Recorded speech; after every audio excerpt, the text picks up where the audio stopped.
All right, we'll be starting in about 4 minutes.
Hi there, Catherine.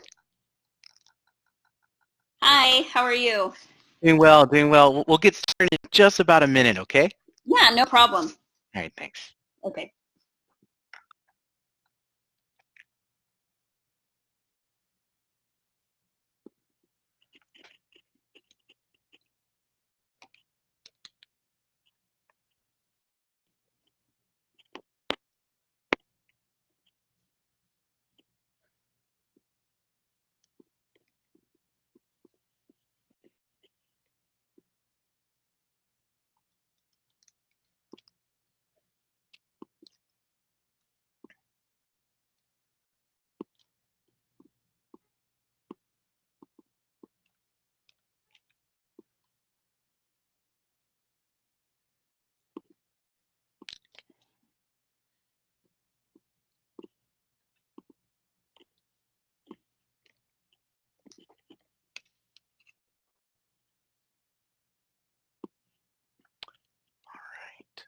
All right. Okay. Well, let's go ahead and get going here.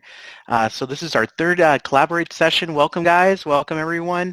Hopefully, some more students will be trickling in. Welcome, Melissa, Ashley, Catherine, Lisa. We also have Daniel joining us as well. Okay, so awesome. All right. So we're more than halfway through the course, which is pretty awesome, exciting, which is nice about the 4-week classes. For our agenda for tonight, we're going to do a check-in, good things as well. We will also review the assignments for the week, which is obviously the discussion board, which is due Wednesday, December 11th. Also responses, which is Saturday, December 14th. And then we're going to review a little bit of the signature assignment and then briefly talk a little bit about the annotated bibliography, review of lecture, which is Assistive Tech practice. We're just going to continue on that. Welcome, Courtney. And then we're also going to do a case study, and then we'll have some time to do an assessment, which is Kahoot. So if you're not familiar with that, I'll explain that. It's actually pretty fun. And don't worry about the points. It's just more of a fun thing, just so I can kind of see where you guys are at and if you guys are getting everything from the videos and all that. So the course learning outcomes is that tonight you'll be able to apply technology skills in teaching, identify adaptations, which we talked about last week, and then also problem solve. So what are some methods or frameworks that you can kind of problem solve and trying to figure out what some devices are or tools for assistive technology? And then the teacher's role. So what is your role in the whole system of assistive technology and all that? All right. Okay, so if you can just give me one word of how you're feeling tonight and how your week went, if you understood the lecture, maybe anything like that, it could be something like that. If you could just put that in the chat box, that would be awesome. And while you're doing that, I'm going to just briefly go over, again, the social contract. We've been doing awesome with that, so I want to give you guys kudos on that. You've been just amazing in the discussion boards, so professional, meaningful, adding to the discussion, amazing. So that's just awesome. So thank you for that. And I see here that we have, okay, so Lisa feeling good, Daniel going good, Ashley great, Catherine positive, Courtney great, Catherine F great. All right, so pretty good.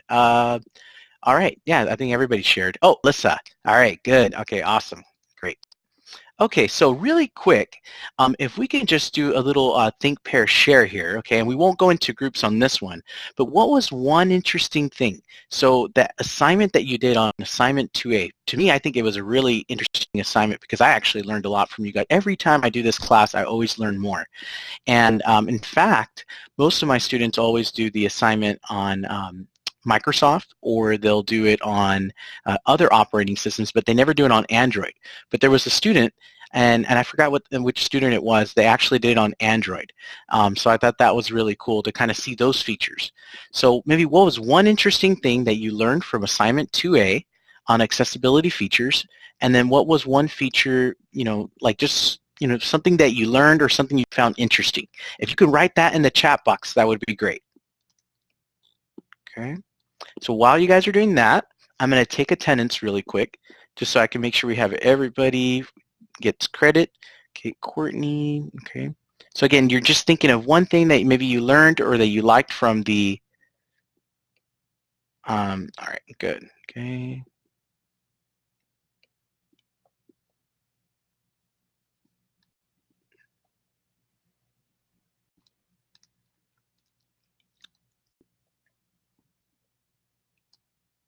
And Alyssa.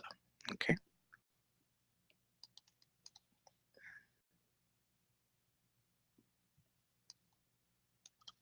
All right, so let's see what we have here.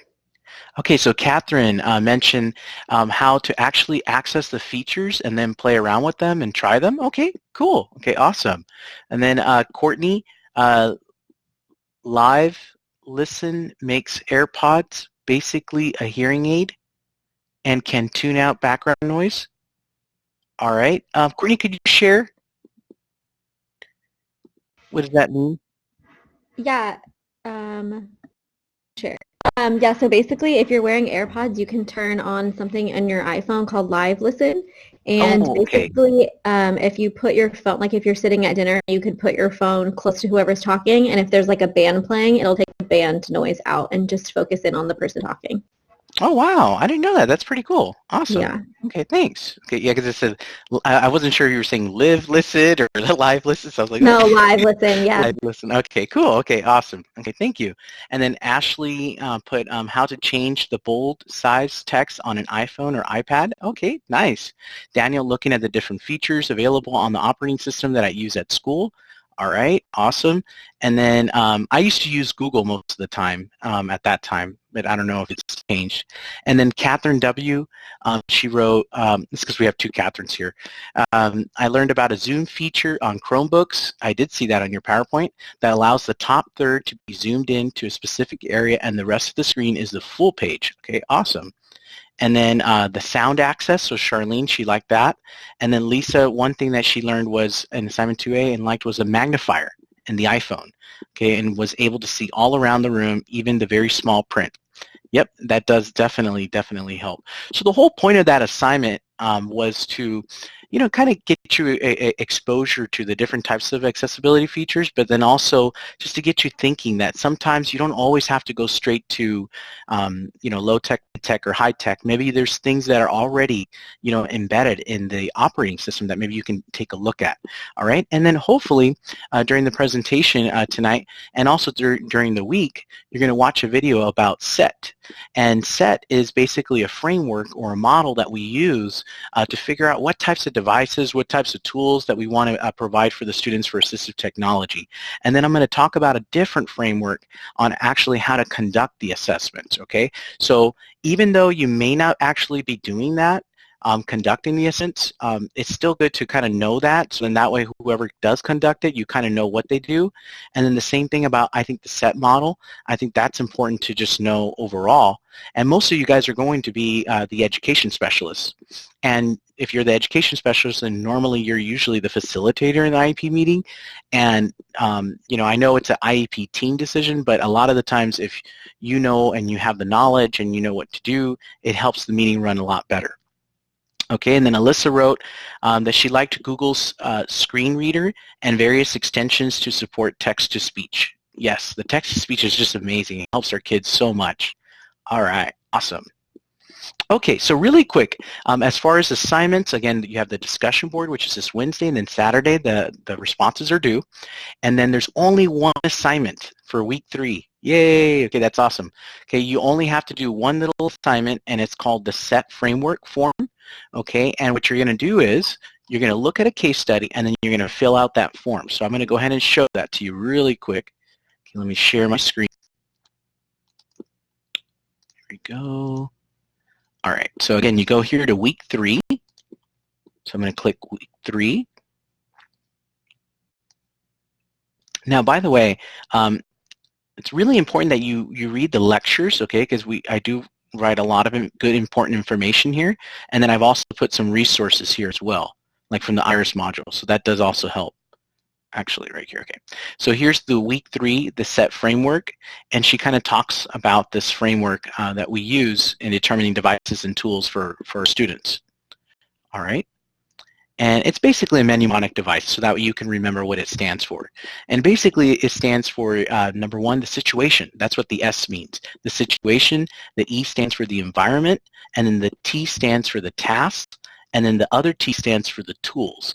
So you want to look at, okay, what do we know about the situation of the student? What are the problems, the needs? What do we know about the environment? What do we know about the tasks? And then what do we know about the tools? And if you use that model and you fill it out, it hopefully helps your team kind of figure out, okay, maybe these are some of the types of tools that maybe we can use for the student. And then there's another model called the SETTLE, which adds basically an L to it, and it just makes sure that you have the least restrictive environment. Okay, so maybe you might be considering a high-tech device, but you know, you want to look at, okay, well, have we tried maybe something that's low-tech or mid-tech, or maybe have we tried some accessibility features already? You know, that's really considering the least restrictive environment first. Okay, so we'll talk a little bit more about that, but these 2 videos are great. I recommend that you watch these 2 videos to complete the assignment. And then you can also watch this video as well, Principles Regarding Assistive Technology, that I did.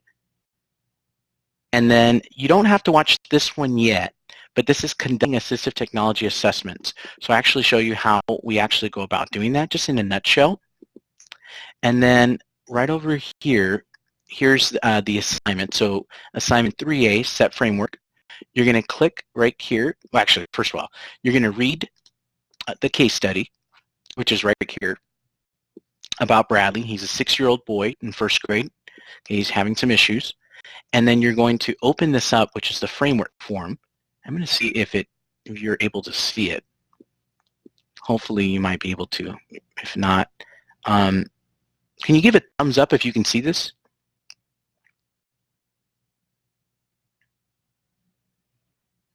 Let me see.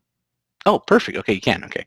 Yeah, sometimes I do this and then students can't see it for whatever reason. I think it's only with Word when it does that, or I have to do something else to it. Okay, so basically this is the SETT framework right here. Okay, so you would write down, you know, the student's name, you know, what do we know about the student, you know, reading, writing, math, you know, basic things, motivation, you know, those kinds of things, resources. What do we know about the student's environment? What do we know about the tasks that are being asked of the student?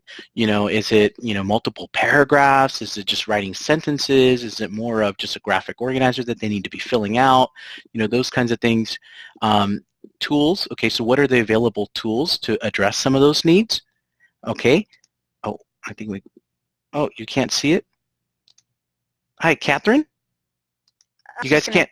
We couldn't see the PDF. We have the screen, but the assignment, but not the PDF. Oh, no. Okay. All right. Okay. So thanks for letting me know. I appreciate it. So basically, okay, okay. Okay, that's a downer. Okay. All right. Okay. So let me go back. Okay. Here. All right.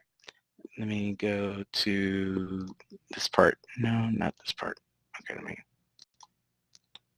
all right. So let me try sharing this again.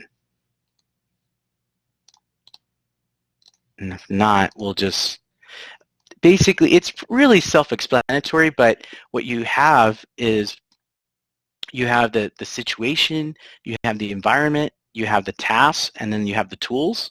And then underneath each of those categories, you have what do we know about the student, and then what do we want to know, or what do we need to know. And that's what you do to fill out the form. So you're going to be filling out that form, okay, after you read using a SETT framework, and then after you watch the 2 videos, actually the 3 videos that I have, and then you're going to read this case study. Okay, so it's pretty simple, and then you're going to go ahead and submit that assignment. Okay, and then that's going to be due Sunday, and that's actually pretty much it for this week. It's actually not too bad. Okay, another thing I want to remind you all that if you go here all the way down here, right over here, library resources, we have resources here in the library as well, the Math and Writing Center as well, because I think I forgot to mention that in the first week. And then also the Grade Center. Okay, so you want to keep that in mind, keep checking it. You know, sometimes there might be little glitches here and there. I found that there was a glitch with one of the rubrics. You know, I fixed it, and I updated everything, so everything's okay. But, you know, just kind of, it's always a good idea to just check and just kind of make sure you got your full points and all that. All right, so let's go back here to our PowerPoint. And let me go here. All right. Okay. Assignments. Okay, so again, just one assignment this week. Not too bad. All right. You do want to keep working on your Symbaloo or your your web page, and that's your portfolio. Remember, you want to gather at least 20 resources, and then on a separate page, you want to write at least 1 or 2 little sentences about what each one is, but real quick, just 1 to 2 sentences about each resource, and that's a separate page. And then your annotated bibliography, I got some questions on that throughout the week, and what you basically want to do, you know, you have been looking at this topic, you have been looking at a research question as well, so you should have some references already. And so some students took, actually to get in this class, you had to have taken 650, and most of the professors usually require an annotated bibliography. So you can use that, but you know, expand a little bit more on it, just kind of add some more details to it. Doesn't need to be a full-blown literature review, but it does need to kind of, you know, address, you know, like, okay, how did they measure the results, you know, in the study? You know, how does the study actually relate to your study? You know, those kinds of things. So I'm looking for like at least a good paragraph and, you know, maybe 2 paragraphs, you know, for each reference, okay? And it should relate to it, to your topic. Okay, so as far as assistive technology, again, one of the main things that I talked about last week, and it's also in the book as well, is effective instruction, right? So you want those research-based programs that are being used. You want to consider universal design learning, which is, you know, looking at, you know, different ways and opportunities for all students, right? And then the book also talked about a little bit how assistive technology can help students in many different ways. It can help reduce or sometimes resolve a lot of problems just altogether. So some of the problems that it helps resolve include speech and communication, which you guys saw, increasing mobility, okay, so being able to move around, access the curriculum, enhancing the completion of the activities of daily living, okay, providing access to curriculum and educational opportunities. So if a student can't you know, maybe write or can't hear, then that means they can't access the curriculum unless they have that assistive technology tool to help them. And perhaps most importantly, promoting a student's academic achievement. So the student's going to be able to learn and gather that information. One of the things it also talked about was in this chapter in this week is the teacher's role. So what is your role, right? And so we don't expect you to be knowledgeable about everything, you know, because remember, everything keeps changing over and over. So your main role is really to just kind of know about assistive technology, how it's a requirement, the process of how to figure out, okay, what types of tools and devices we can select for the student, okay, maybe how to conduct assessments as well, and then be a champion, be an advocate, and then finally know a little bit about the device or the tool, so then that way you can train the student and then also maybe the family as well, or at least feel fluent with it during the school day, so that always kind of helps as well. So that's really the teacher's role, really. You don't obviously know all of the information, and there's always new devices that are coming out all the time. Okay, so really quick, we're going to take a little break right here. All right, I have here a question for you all, and it says, have you ever experienced any assistive technology requests? And if so, did you feel you were prepared to implement the device? And then what happened? Okay, so think of a scenario of maybe just one scenario about what happened of an assistive technology request, and you're just going to discuss with your partner what happened actually. And it can be anything from talking about it to what exactly happened. Are there any issues or anything like that? Okay, so we're going to go into groups really quick. It's just going to be a 2-minute group pair share, all right, and very, very, very quick. All right, so let's see. Okay.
And All right. Okay, and we are back. Okay, let's see. Maybe we'll get started maybe with Courtney. Courtney, if you could just share a little bit what you and your partner discussed. Yeah, so Maria is a service coordinator, so she was saying that she hasn't had a lot of experience with it in the classroom, but that some of her kids use Proloquo. And okay. I was saying that this is my first year with a student that is blind, and so we've had to do a lot in our classroom, kind of like low-tech assistive technology as far as like tactiles and stuff like that, and using an Alexa instead of allowing him to, type and stuff on the computer. Okay, great. Okay, well, thanks for sharing. Appreciate it. All right, we'll take one other pair. How about Daniel's pair?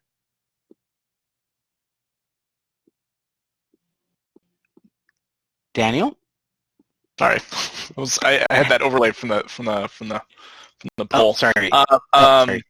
so in our group, what Catherine has had more experience with in terms of having to get AT training and with getting what was it, Dragon, I believe, and Dragon Talk or Dragon Speak? I think it's Dragon Speak. Okay. Okay.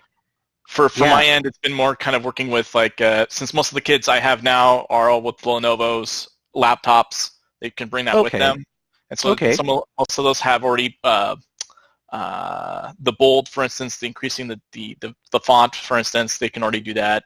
They already have it where they can click and it has some of the programs already read to them and it highlights as they're reading. Yes. Yes. So Definitely. they Okay. have access to something like that already. Okay. Thanks. Okay. Thanks for sharing. Has anyone experienced like any assistive technology requests that were maybe like maybe it was part of a high-profile case or that was kind of complicated? Okay. Catherine W. Yeah, so I was telling Daniel Okay. I work in a affluent neighborhood, and Oh, okay. of my cases are high profile. Right. So I've had students that end up with 2 different iPads. I've had a student that had, Wow. this was before Chromebooks and iPads were more common. So I had a student with his own personal laptop with Co-Writer, Dragon's Hmm. Draft Builder, and there was one more in the bundle that came. And then he also had that all set up on a desktop, and then we had to do a scanning device and then make it into editable PDFs because that was all before that. Oh, wow. So Oh, okay. Got it. I went through like 5 hours of training with the AT specialist to try and make sure I knew all that needed to be done. Now, was the scanning and making it where he can actually edit, like where he can write into it, was it because he was having vision problems? No, this was due to refusal to write. Okay. Okay, so he was having, or just refusal. So it's not that he couldn't, it just refusal more. It depends who you asked. There was a supposed medical reason, but Okay. it was refusal. But it was a little behavioral too, is what I'm hearing then. Yes, a lot. Okay. Behavioral. Okay. Okay. Yeah, that happens definitely. All right. Thanks for sharing so much.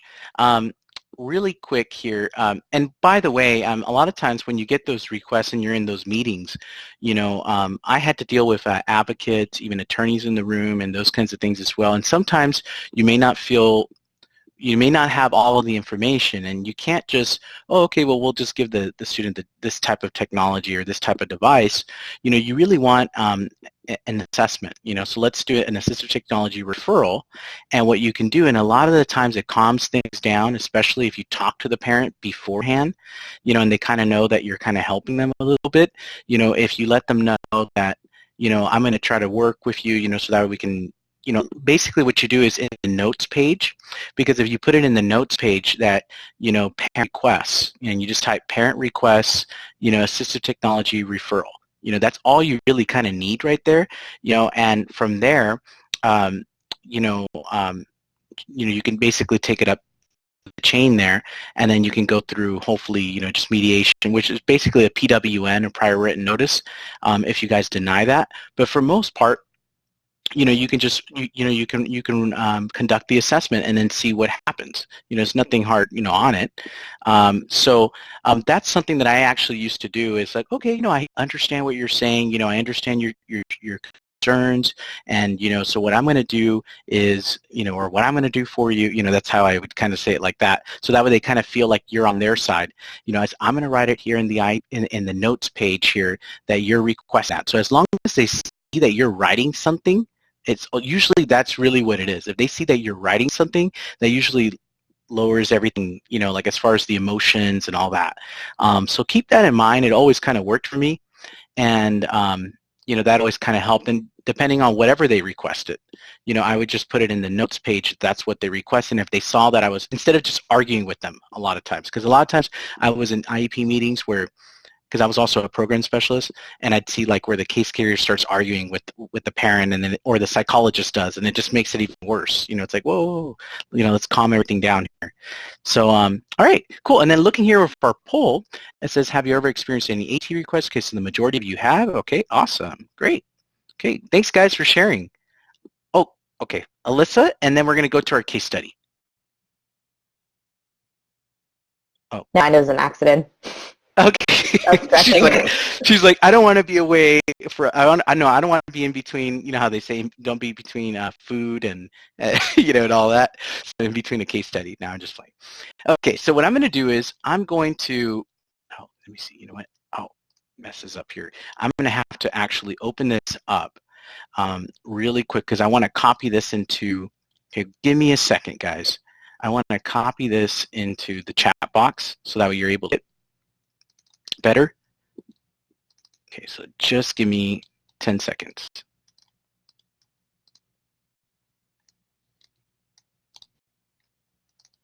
Okay. All right, so let's go back here and here in the chat box. Okay, so this is our case study. All right, so I put it here so that way if you ever go into groups, you can go back in here and kind of look at it too. And this is about Ezekiel. So Ezekiel, he's a 5th grader. He enjoys playing video games, but he refuses to complete his warm-ups, his writing assignments, or any essays. So kind of almost what the other student was mentioning earlier, where she had that student that was it was a little behavioral a little bit. The gen ed teacher believes that he is just lazy.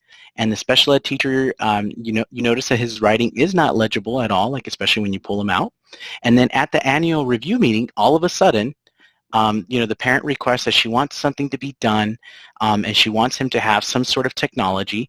And Ezekiel has a SLD, specific learning disability, and visual motor integration. That's his primary. And then his secondary is an autism, which is weird, because usually it's the other way around.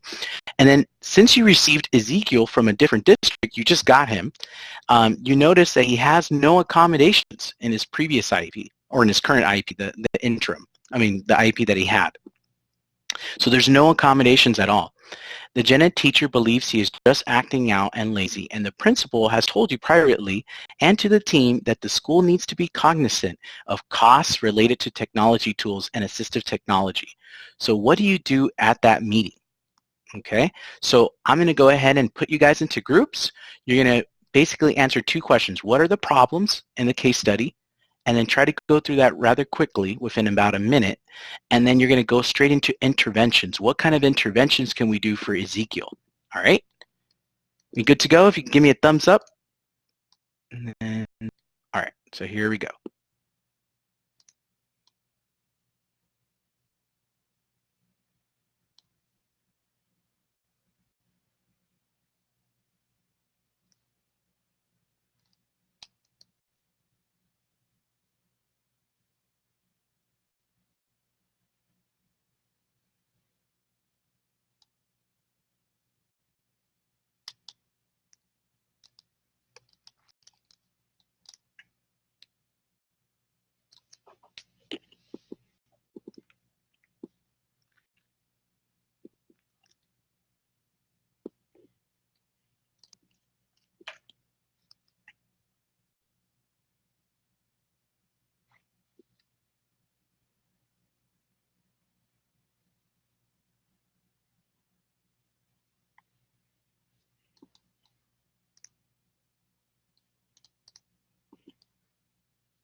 All right, guys, welcome back.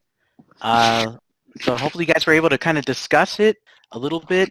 I know we kind of moved a little faster, but let's start maybe with group one. How about it was Lisa's group, Lisa and Maria. Lisa, if maybe you could share. What were Yes. your thoughts about the problem?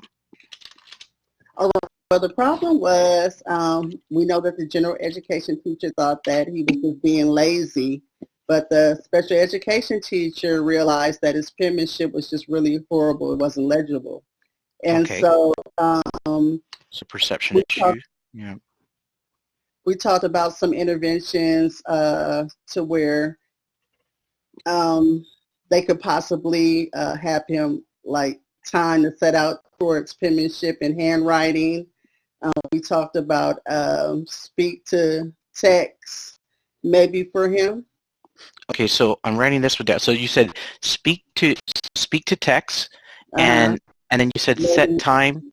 Yes, a set time where he practices his handwriting and penmanship. Okay. We talked about the IEP teacher maybe requesting an amendment to his IEP to add these accommodations to his IEP. Okay, and then you guys are at the IEP meeting already. Oh, we were at the IEP meeting already. Yeah. Okay. Okay. Oh, so then So I'll take that one out. Okay, I'm sorry. Or maybe just adding. We Maybe adding. were over there. We couldn't see the prop when we were in our groups, so we couldn't go through it. Oh, okay. Okay. So yeah, we're at the IEP meeting already. Then that will be one thing that I would do as a special education teacher. Probably suggest that some interventions like handwriting time at home and at school, or adding those accommodations to the IEP, Okay. where he can be assessed to see what technology will work best with him. Okay.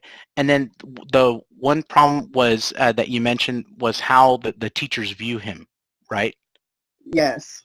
Okay. So Well, how? usually, I'm not going to say usually, but gen ed teachers sometimes often assume that students with learning disabilities are lazy. Had she collaborated with the special education teacher, she might have realized earlier that he had a problem with penmanship, and maybe he was just a little embarrassed to write in her classroom. Especially being in fifth grade already. Yeah. Yeah. Yes. Okay. And maybe, Good. okay. Yeah. No. Good. Thanks for sharing, Lisa. Thank you. Thanks, Maria. Too. How about group 2, Charlene and Marcy? How about Marcy? I think we've heard from Charlene before at last week's meeting. Is Marcy there? Yeah, sorry, my video's not working for some reason. Oh, okay, that's okay. Yeah, so what did you guys talk about? Well, we talked about that it was kind of concerning that he had no accommodations in his previous and current IEP, just because, those are things that can help him in the special education classroom and the general education classroom, and the things that can be offered to him.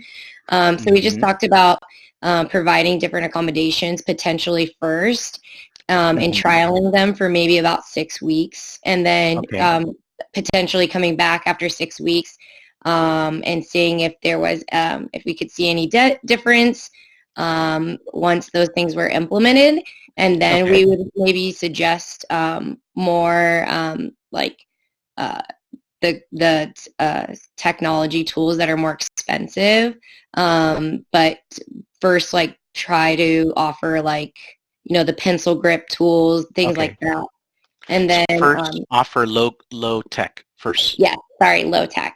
Okay, and now put devices there. Perfect. And all then right. We also, oh sorry. Go ahead. Also talked about that he has this work refusal for non-preferred tests. I mean, not tests, but a task. And so it says that he enjoys playing video games, so maybe incentivizing him through some type of something that has to do with video games, just so that he's more motivated to do his work. Yep. Awesome. Incentivize. Incentivize. And sometimes teachers are, have video games that they can have kids play. So somehow if that is appropriate, offering that as something that he could work for a certain amount of time or something. Yeah, no, definitely. No, I love that. Yeah, for a little amount of time, definitely that definitely works. Maybe it's Minecraft, usually fifth graders love that. So, just thinking outside the box there, that's good. And I like how you wrote, that one of the major problems, and I do see that as a major, if I was a program specialist in that meeting and I saw that, oh my goodness, the student we're in the meeting already, right? And it's not like this is before the meeting. Because then, we're in the meeting and the parent is requesting this or demanding it, and we look at the current IEP that he came from, and we have the IEP now. There's no accommodations. That puts us in liability, actually. So, it doesn't put us in a strong position really to deny, the parent's request, and so that's a major problem. That's a big problem. You don't want those types of errors on your side, but if you have something like that, that's a pretty big thing. So yeah, thank you for bringing that up. I really appreciate it. Okay, thanks. Okay, let's go to, how about group 3? We have Ashley and Catherine F. How about Ashley? Hi, yeah. So we talked about kind of we wondered how long he had been at the school since they had the initial or the annual meeting. Okay.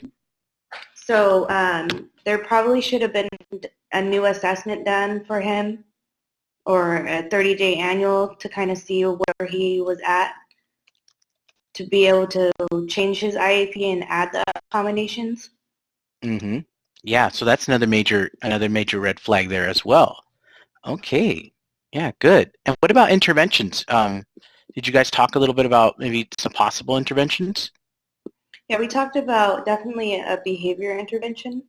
So a lot of incentives. Okay, so behavior incentives. And then Okay. probably, since he's in 5th grade, Mhm. usually around 3rd grade, they start learning how to type. So they could have had him typing his warm-ups or his writing assignments instead of making him physically write them. Okay, and type assignments. Okay, very good. You know, you'll be surprised with, you know, not to like, this is not like bashing gen ed teachers, right? You know, tonight, Yeah. but you'll be really surprised. Like, I don't know, it's weird how sometimes teachers, some teachers will be like, no, they have to write it. You know, like it has to be printed. You know, it's like, well, you know, I mean, if you think about it, we write emails all the time. You know, even us as adults, you know, we're not always. Look at me, I'm typing right now. You know, so so it's interesting. It's interesting how that works. And then, yeah, very good, very good. Anything else you want to add? No, that's about what we talked about, yeah. Okay, good. And then, did anyone? Okay, let's go to group 5, Alyssa and Courtney. How about Alyssa? Anything Um, else? Any other problems from the case study? so we noticed that this Ezekiel, it comes from a Spanish-speaking home. My first Mm-hmm. question was his Mhm. proficiency levels as an English learner, if he's able to understand some of the Mhm. things that is presented to him in the classroom setting, having Yes. that assessment as well. Maybe I forgot which one is more. I know they measure with LPAC. Yes. Um, No, definitely. looking at those, and then also with handwriting, I would suggest having the occupational therapist take a look at his handwriting to see what sort of needs he needs in handwriting, and for writing, Yes. text to speech or typing club. I know typing club's a popular website. Mm-hmm. My kids use it all the time. It helps them prepare for tests like the SBAC or Okay. What was it called again? That way I could write it down here. typing club. Typing Club. Okay, yeah, Typing Club. Typingclub.com. All right. Okay, awesome. Let me put that here so everybody else can see that as a resource. And yeah, you know, it's definitely important to look at that, you know, their English learner status, you know, maybe they might need some more support at home or even in the class. And then I like the, you know, the typingclub.com. Behavior incentives. Oh yeah, going back to behavior incentives because I was going to say something. You want to always also try to assess the student and see what are their likes. You know, so like what are the things that the student actually likes, and then trying to implement those as the behavior incentives. All right. Oh, and then also you mentioned OT, you know, conducting the assessments. That brings me to another major thing too. You do see. Every district is so different, you know, but generally you have what's called an assistive technology specialist or the person that does the assessments, and it's usually someone that's like a program specialist, and that's the person that's like been blessed like by your district to conduct these types of assessments and trained. But a lot of times if you don't have that person, you want to make sure you have an OT, you know, that can do some assessments to see if maybe there's something that they can work on, some fine motor skills. Maybe there's the speech pathologist that can do some assessments as well. You know, different groups to see, you know, different types of people to see what they find. And a lot of times what you end up finding is some teams will do an assistive technology assessment, you know, to kind of see what the student needs, but the actual person that was conducting it wasn't really an OT, was not an occupational therapist, or wasn't a speech pathologist, and then they don't actually win, you know, with a case when it goes through mediation and those kinds of things. So keep that in mind.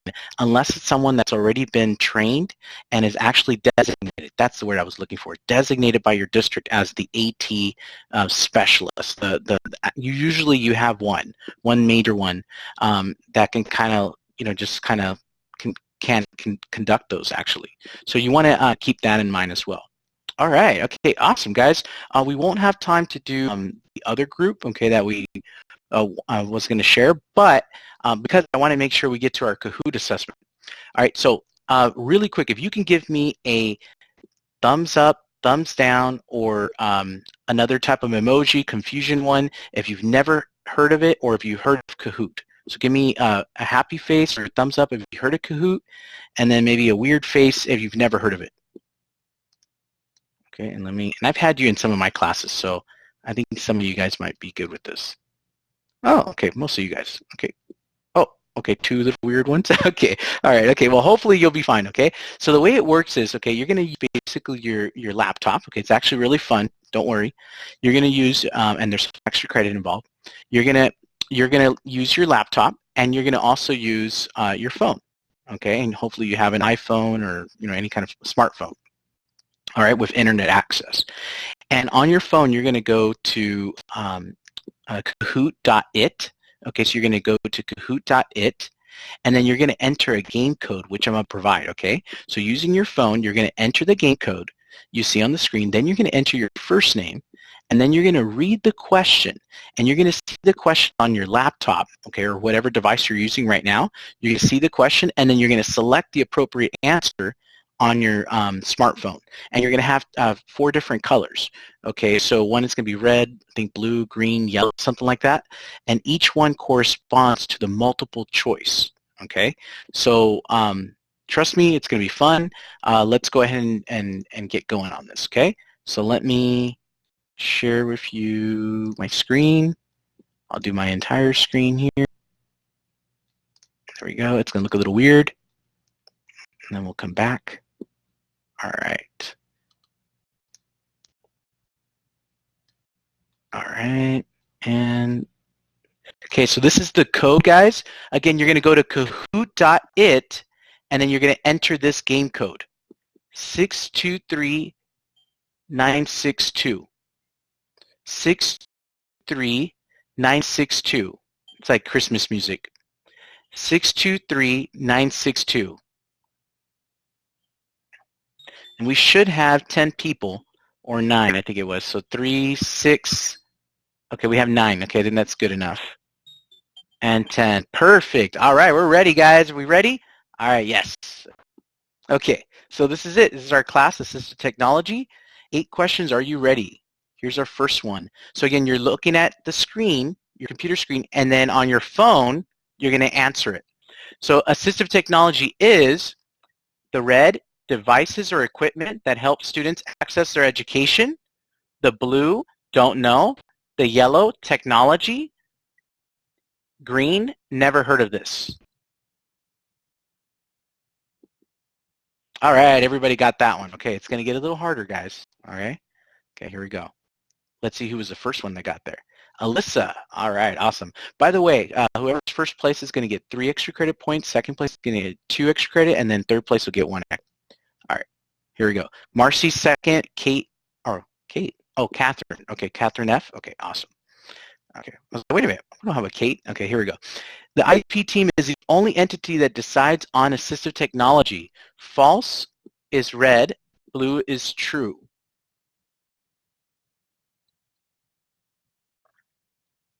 I mentioned this last week, and it's also my videos.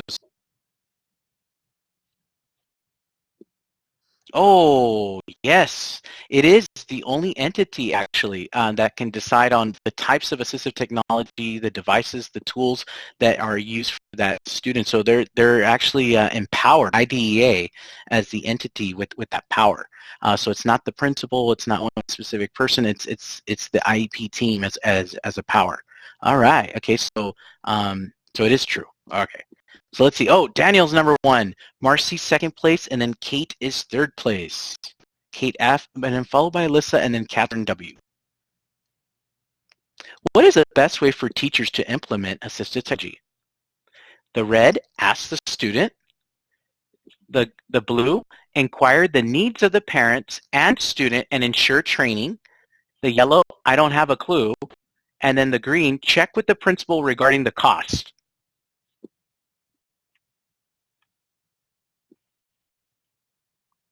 Yes, everybody got it. Inquire the needs of the parents and the student, right? Okay, that whole situation part, right? Of the student and the environment, all that, and then ultimately you want to ensure training too to implement it. All right, Marcy's on fire. Daniel's second place. Kate is third place, and she has a streak with 3 correct answers in a row. Okay. True or false? Teachers and parents need explicit procedures in implementing assistive technology. I think this one's pretty. Red is false, blue is true.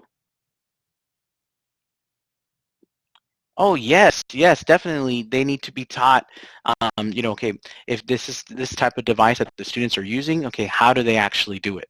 How do you actually implement it? So very, very important. Okay, Marcy's number 1 still. She's holding on to it. Daniel's right there. What are the best practices in implementing grading with assistive technology? Red, allow the student to do assignments at any time. Blue, grade the student easily. Follow what the IEP says and ensure communication. Green, all of the above.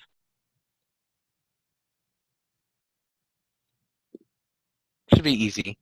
Yes, everybody got the majority got it. Follow what the IEP says, right? So you want to follow, the IEP is a legal document, so just follow what it says in there, and then you want to ensure communication. Okay, that's the main thing there. Okay, all right. Because grade the student easily, that's just too broad. Allow the student to turn in any assignments at any time. Just because they're receiving assistive technology, that doesn't make sense. That's why you'll allow them to turn it in late, right? Okay, so Marcy is still there. All right. Dignity and respect is important in choosing assistive technology devices or features. Red is false, blue is true. Yes, very important. You want to always be aware of dignity for the child and respect. Okay, definitely. Okay, okay, all right. True or false? Starting with high-tech devices and features follows the principle of least restrictive environment, starting all of a sudden with the most expensive thing. False is red, true is blue.